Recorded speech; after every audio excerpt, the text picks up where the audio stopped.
సేవకుడు నలిగిపోతుంటే చూసి సంతోషించే సమాజం కూడా ఉంది. చూసావా పాస్టర్ గారి ముఖం ఎట్లా మాడిపోయిందో? చూసావా?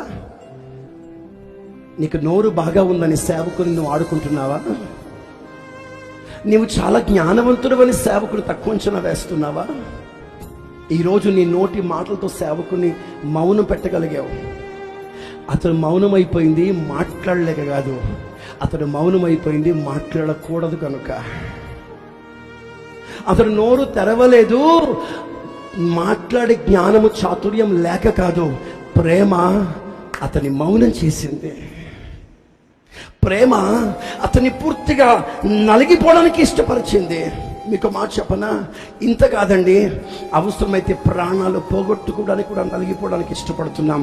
అది మా వంతు ధర్మం. కానీ ఒక సేవకుడిని గాయపరచడం మీ ధర్మము కాదు.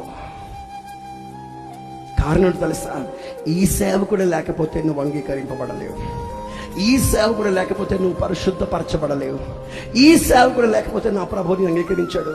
అందుకే ఈ రాత్రి దండం పెట్టి విశ్వాసులు అందరితో చెప్తున్న మాట ఇది: నీ సేవకుని కనపరచండి, నీ సేవకుని ప్రేమించండి, నీ సేవకునికి లోబడి ఉండండి. నీ సేవకుని కంట నీళ్లు రాకుండా మీరు జాగ్రత్త పడండి. నిన్ను పరిశుద్ధపరిచిన దేవుడిని అంగీకరిస్తాడు.